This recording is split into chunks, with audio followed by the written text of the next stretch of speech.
Ready okay match একটু দেখে নেন সবাই আরে বলে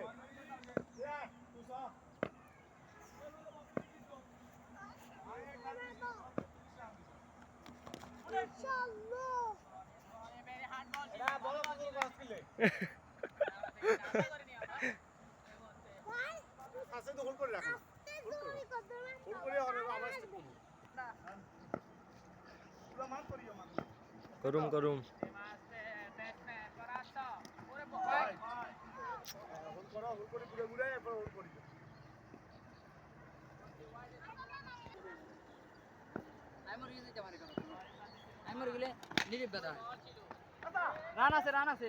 রান তো বোলিং প্রান্তে সজোরে হাঁকিয়েছিলেন, কোনো রান নয়, কোনো বিপদ না।